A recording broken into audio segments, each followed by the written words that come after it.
Alright then guys, welcome back to the channel known as Le Jour. As always, I'm your gracious host Daniel, and almost as always joined by my co-host Julian. And today we just finished watching the newest addition to the Scooby Doo franchise, Scoob, the 2020 fully CGI about a boy and his dog and a group of other people solving mysteries together.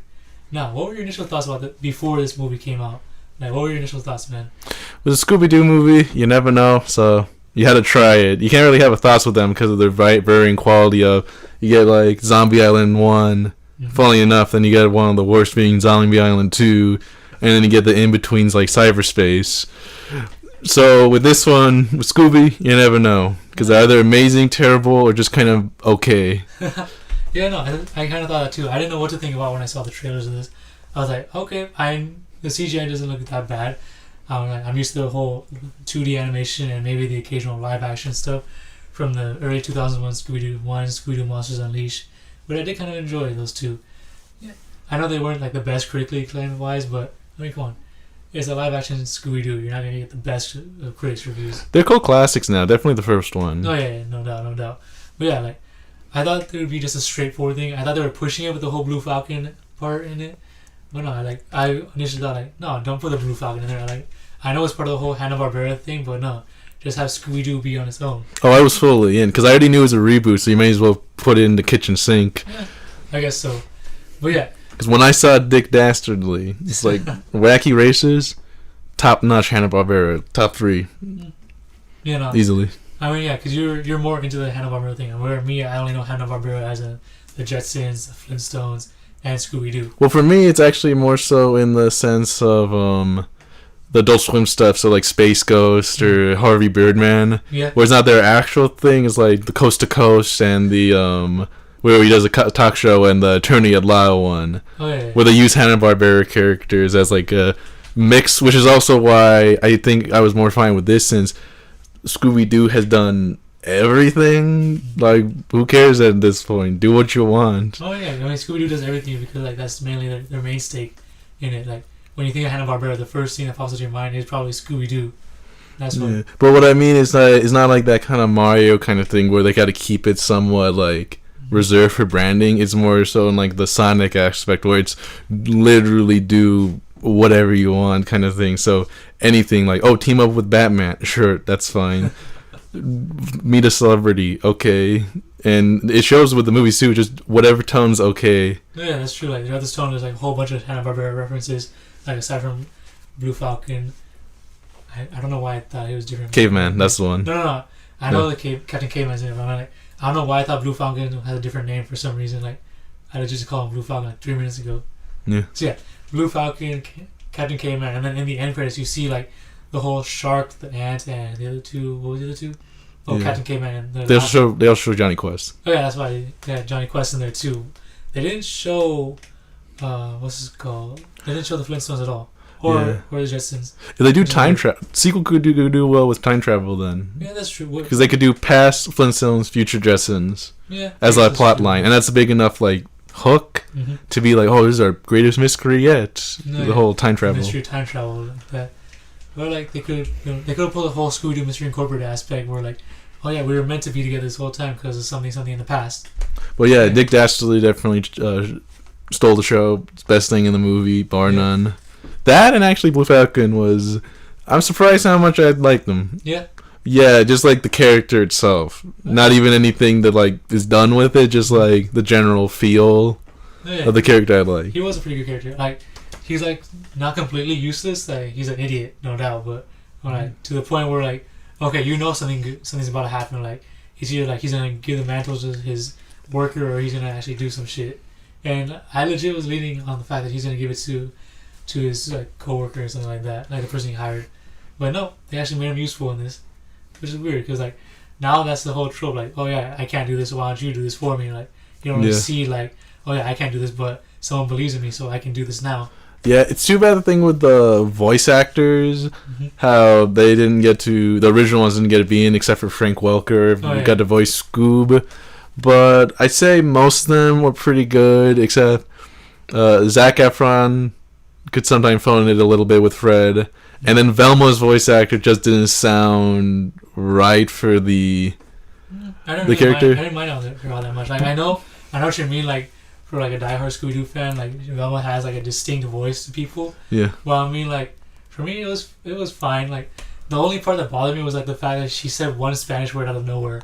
Like, yeah. She said like, "Guys, this is increíble." Like what? No, she's not Mexican. Yeah. Only one. Well, it's not even that. Just like why use it once? Yeah. Like it's fine. Like she had like a hint of a Mexican accent or something. Since it's like a reboot, right? So it doesn't really matter. But yeah, just having it once, or also it seems like more like a Daphne would do that, since she seems more like the popular language one. Since Daphne's more of a Velma's more of a science person, so she wouldn't be as language focused. So if anything, like she'd be more like the language science, like a German language or something. Oh, I could see that. Yeah, because language is usually more of a like social aspect type thing. Yeah, like romance, empathy kind of thing. I mean, they did say that Daphne's an empathetic person. In the and Spanish is like a romance language, so that would work for Daphne. Mm-hmm. Yeah, Daphne this is probably her best incarnation or interpretation of the character, at least one of them. As she actually does something useful, she has her empathy, and she never really becomes useless at all. They did stray away from the whole damsel in distress thing. Like she's not bait for the. She's not like the whole damsel bait for the monster. But they don't focus on it, so it's not as like, oh, look at how important we are with it. Even though it's been a thing for 20 years that we've used this as a plot device. Exactly. Like, it shows progression, but not in your face progression like that. Yeah. Well, it's not like the company trying to beat your head with it. I know, that's what I mean. Like, it's not showing, like, it's not shoving in your face. Like, oh my god, I'm a woman, I can do whatever the fuck I want. Or that whole, like, I mean, a good example would be with Sonic Boom, where you ever watch that Knuckles quote where he talks about if you keep on acting like it's special, then it's not even special. You'll never go past that. Yeah. But then there is, what's another one? Oh, another useful female character would be, like, the Blue Falcon's, like, main employee. I forget her name though. Like, they say like once or twice, but then they just don't call her by her name anymore. It's weird. Yeah, she reminds me of a Miss, the secretary in Powerpuff Girls. Yeah, Miss Bella. Yeah, like that kind of like she's like the anchor to the like inconfident guy to do that. Well, her and the dog. Yeah, Dynamite. Yeah. Dynamite was kind of like a dick sometimes though to the new Blue Falcon. Like he's like, "Oh my god, you're nothing like your father, and I'm done with your shit, man. Come on." He's like, "It's the kid, man. You gotta know this." Like, but I mean, he's like 30 or 40 now. Yeah, he's like, I know he meant like the throwaway line, like, "Oh yeah, this is Blue Falcon's fully adult son." Yeah, I mean, he's like, it's like the whole Rusty Venture thing in Venture Road. It's like, dude, the guy's 40. He's not the kid anymore. Like, he should, he's got to grow up from his father's shadow. Which is funny since we also watch Goofy movies. So the fact that in that one too, and extremely, you got to overcome your dad's shadow and everything. Like Oh yeah, like, but in the end, he kind of accepts like Brian for who he is, and like engages like to teach him instead of like just being condescending all the time. Yeah, and then the twist is that there's no twist, and he actually does become the hero that's needed. There's no passing on the mantle this time. There's no passing the torch or anything like that. The only thing I didn't like was the whole Shaggy and Scooby splitting, because it's just such a... It's a trope, yeah. It's such a cliche trope that is so often, especially with Shaggy and Scooby. Where it's a kids movie. It was like thin. It was so thin though, that kind of, especially for them. And like I can't think of any series that do that where the person's actually genuinely happy and not jealous. The only one I could think of is in Kingdom Hearts, where in that there's Sora and Riku. So Riku he's not the main character. He passes like a test for like a mastery thing. Yeah. And then Sora immediately just says, "Oh, I'm happy for you. That's great." Like he has no sense of jealousy, no sense of hatred. He's just fully like, "I'm happy." What's another one? Shaolin Showdown, the series finale. Oh, that's not a good one. Yeah. Okay. It's the series finale when Raimundo actually became the leader of the team. Omi stepped away, and we thought he was going to reject Raimundo, but no, he was hiding back tears of joy for Raimundo. Yeah, so two then. We got two. There's so many. Two out of countless other cartoons that don't do this. Or even like serious TV shows, like dramas too. Mm-hmm. But like back to the whole Scoob thing, we didn't really expect much from it, so I feel like our expectations were kind of low at this point. Yeah, it's no Zombie Island. Yeah, it's not Zombie Island, but it's definitely not Zombie Island 2. And it might not be even the first Scooby Doo movie. Which one? Like the live action one I'm talking about. And it might not be that, but it's it's like in the mid-high tier, right? I put it like somewhat a little bit below the first live action one. Like it's above cyberspace. Yeah, I'll say above that much. cyberspace. Yeah, I'll say that much. Like cyberspace is mid tier. I give it above like the one where Shaggy turns into a werewolf too. I put it above that one. I don't even remember that one. Yeah, see, like, that's why like. Eventually, we're gonna have to make a tier list of just like every Scooby Doo movie. We're gonna And be here for like 2 hours at that point, then, with the whole difference of opinions and everything. But yeah, no. nah, Like you haven't seen the werewolf one. the qualities. I've seen them. I just don't remember them too well. Yeah. So that's how I know it's one of like the lesser Mhm. ones. But yeah, I feel like with the quality of a lot of them, it's kind of known which ones are bad, and which ones are just the good ones. I can see that. But yeah, no, like the whole thing with Scoob, like it's a fresh start basically. Like it's the whole Hanna-Barbera universe. That's what it's gonna be. Yeah. Like another universe that we don't need but want at the same time.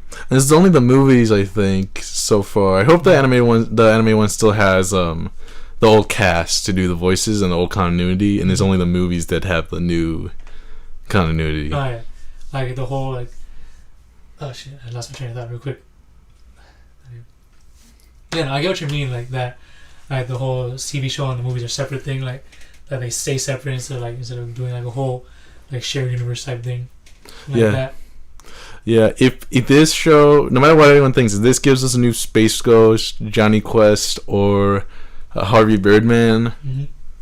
well, especially Space Ghost and Johnny Quest, because they already did a Wacky Races reboot recently. If they get those ones, then I'd say this movie is worth it. Yeah. Because those two are one of their best series. Mm. Caveman will just stay Scooby Doo. They won't make a new one. Oh, He should have been in it more. I feel like there should have been a little bit more. No, I feel like he was done like the best with what he can.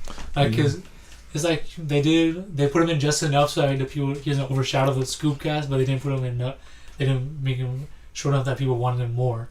Like they give him just the right amount of screen time so people can enjoy it and like look forward to seeing him in future movies and all that projects and all that stuff. Yeah. So yeah, if anything though, I'm excited to see what they do with the shark, like the whole shark man thing. If he does show up in the next He one, does, yeah. because he might. I feel like he's not big enough to like really have a presence, like a full presence. He's big enough for a Scooby Doo Mystery Incorporated for that one episode. Yeah, but there was a lot of stuff in that was pretty like a deep cut kind of thing, where he's like, you need to know your stuff of the Hanna-Barbera universe. So it seems like. What was the thing with the Doom Buggy? You didn't know about the Doom Buggy, but I did. So with with 2, it could probably be. I could see Flintstones and then the Jetsons, and then 3 would be a Johnny Quest, because those are like the superhero-y ones, and so they could bring back Blue Falcon for that, right? Because like Johnny Quest is also pretty like swashbuckling, and then Space Ghost is like the space version of that, and then Harvey Birdman's a superhero, so it'd actually be it'd be interesting to see the interactions with Harvey Birdman and Falcon, especially if it's the old Harvey Birdman and the new Falcon, and seeing like, oh, I knew your dad or whatever kind of thing. Oh yeah, that would make a good thing. Like, and then like he'd basically pull a dynamite thing, like comparing him to his dad the whole time. Yeah. I don't know. Overall, enjoy it. The enjoyment level was about like average to above average. I liked it. I'll give it a thumbs up. Yeah, give it a good, solid thumbs up for this one. And we are looking forward to seeing more Hanna-Barbera projects, and hopefully this could lead to another Wacky Racers thing, and like maybe another Speed Racer type thing. 'Cause I remember you mentioned that too. But that's more so like what I mean by that is I hope that there's something popular in racing that'll give Tatsunoko or something an inspiration to try again. Because I understand this is a Speed Racer one, so we'll talk about this more later. I understand why Speed Racer movie that didn't do well made them kind of reserve themselves a little bit, but. I just want fun racing shows. Exactly. Wacky Racers and Speed Racers. Just have those two always on, new seasons. Have it be like Batman or Lupin, and then I'm happy. Just have a new series every year. Yeah, I can see that. But that's it for this episode. If you guys want any suggestions for us, you know where to put them. You know where to go. You know where to do all that other junk that we don't want to say anymore because we're not like that. So bye guys. Yeah, bye.